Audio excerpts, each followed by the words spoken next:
Di zaman modern ini kita semakin sering mendengar perceraian dalam rumah tangga yang diakibatkan salah satunya adalah ketidakcocokan suami istri, di mana tragisnya, yang menderita justru anak-anak hasil pernikahan tersebut.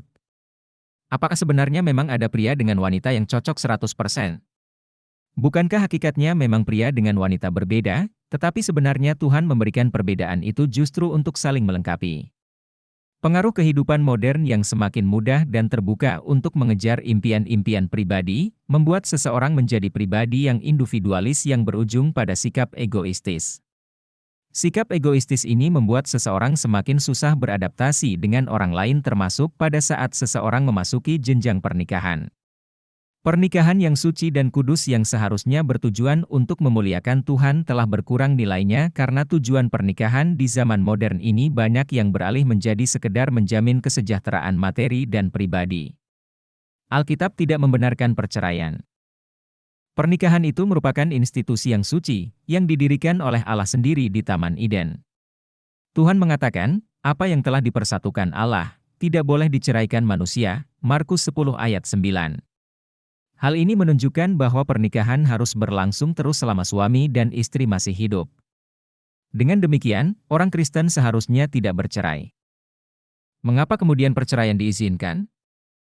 Namun karena terlalu banyak kasus perceraian yang terjadi dalam masyarakat, maka Taurat Musa mengizinkan perceraian dengan suatu syarat, bahwa suami yang menceraikan istrinya harus menulis surat cerai dan menyerahkan kepada istrinya.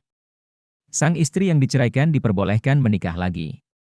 Ulangan 24 ayat 1-4, sehingga perceraian dengan menulis surat cerai adalah suatu perlindungan bagi para istri yang menjadi korban pernikahan yang tidak bertanggung jawab.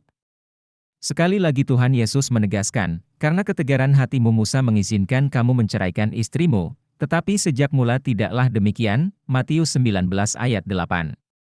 Pada awal mula pola pernikahan yang Tuhan dirikan, tidak ada istilah perceraian.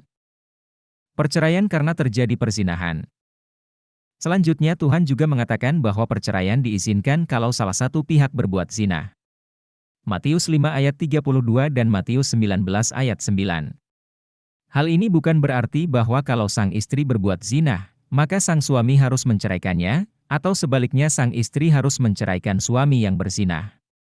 Tetapi maksud Tuhan adalah demikian, kalau karena perzinahan, sehingga pernikahan mereka tidak dapat diteruskan lagi, maka perceraian diperbolehkan setelah mereka berusaha untuk memperbaiki pernikahan tetapi gagal. Sesudah perceraian terjadi, kalau pihak yang tidak berzina menikah lagi, di pandangan Tuhan ia tidak berdosa. Perceraian yang bukan karena perzinahan.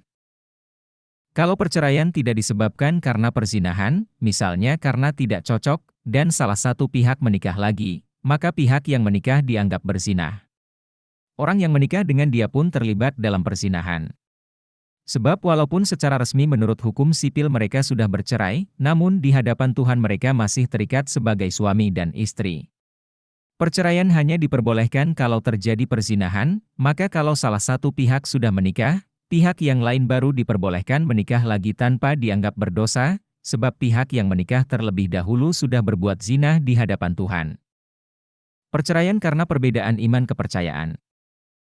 Orang-orang Kristen di Korintus mengalami suatu problema tentang istri atau suami yang bukan Kristen. Karena iman yang berbeda, apakah mereka boleh bercerai? Jawaban Paulus adalah tegas, seorang istri tidak boleh menceraikan suaminya, dan seorang suami tidak boleh menceraikan istrinya, 1 Korintus 7 ayat 10 dan 11.